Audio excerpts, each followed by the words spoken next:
হুসেনপুর গ্রামে এক কৃষকের একটি মা ছাগল ছিল। তার ছিল ৩টি ছানা। তাদের নাম হলি, কলি আর ধবলি। ধবলির গায়ের রং ছিল বাকি ২ ছানাদের থেকে একটু আলাদা। তার গায়ের রং সাদা, তাই মা ছাগল আদর করে নাম রেখেছে ধবলি।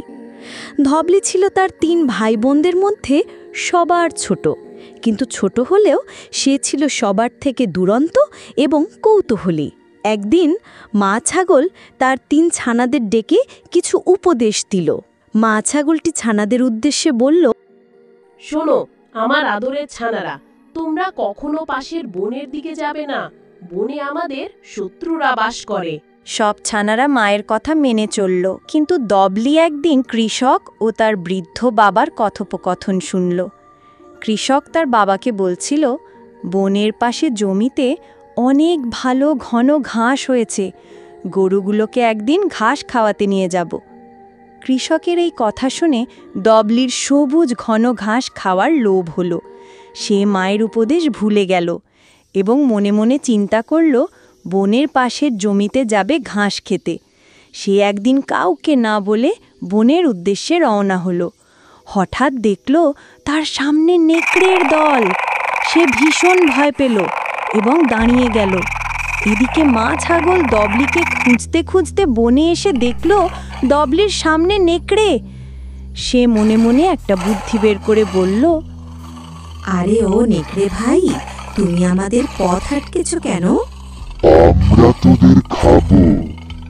শুনেছি ছাগলের মাংস খেতে খুব মজা, সাথে পুচকে ছানাটাও আছে। তুমি যদি আমাদের এখানে খেয়ে ফেলো, বাঘ মামা তোমাদের আস্ত খেয়ে ফেলবে। উনি সামনে আমাদের জন্য অপেক্ষা করছেন।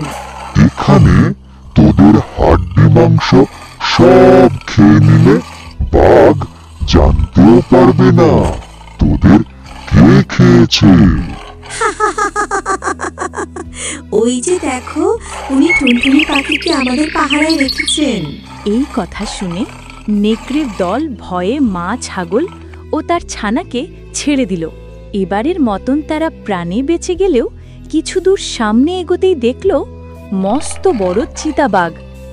তখন মা ছাগলটি বলল, আরে ও বাঘ মামা, তুমি আমাদের রাস্তা আটকেছ কেন?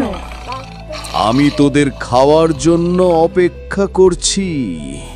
অনেকক্ষণ ধরে ছাগলের মাংসের গন্ধ পাচ্ছি।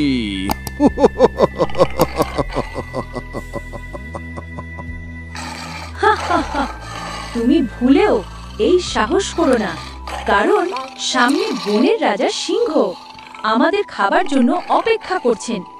এখন তুমি যদি আমাদের খেয়ে ফেলো, সিংহ মামা ভীষণ রেগে যাবেন।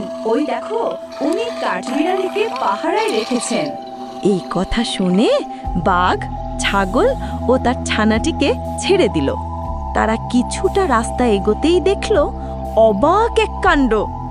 সত্যি সত্যি সামনে বনের সিংহ দাঁড়িয়ে আছে। মা ছাগলটি এবার আরো ভয় পেয়ে গেল, কিন্তু সে সাহস ও আত্মবিশ্বাস হারালো না। মা ছাগল কৌশল করে একটা বুদ্ধি বের করে ফেলল।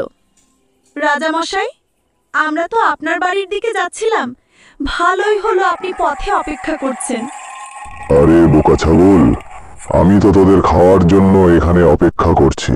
জানি রাজামশাই, তবে বনের রানী সিংহী আমাদের জন্য অপেক্ষা করছেন। উনি আমাদের মেরে আপনার জন্য ভালো মতন রান্না করে আপনাকে সারপ্রাইজ দিবে। এখন আপনি যদি আমাদের খেয়ে ফেলেন, উনি ভীষণ কষ্ট পাবে। তাছাড়া আপনিও সিংহীর হাতে রান্না করা মাংস খেতে পারবেন না। এখন আপনার ইচ্ছে কি করবেন, কারণ আপনি হচ্ছেন বনের রাজা। যাক, ভালোই হলো, অনেক দিন সিংহীর হাতের রান্না খাই না। আচ্ছা তোরা যা, তাহলে সিংহীর কাছে যা, আমি বরং গোসলটা ছেড়ে আসি। অনেক দিন পর মজা করে খাবো আজকে। মা ছাগল আর একটু সময় নষ্ট করল না, ধবলিকে নিয়ে দৌড়ে সোজা গ্রামে চলে আসলো। এই গল্পের শিক্ষা হলো, শুধু শক্তি দিয়ে নয়, কখনো কখনো বিপদের সময় ধৈর্য ও বুদ্ধিরও প্রয়োজন হয়। আর মা বাবার কথা না শুনলে ধবলির মতন বিপদে পড়তে হয়।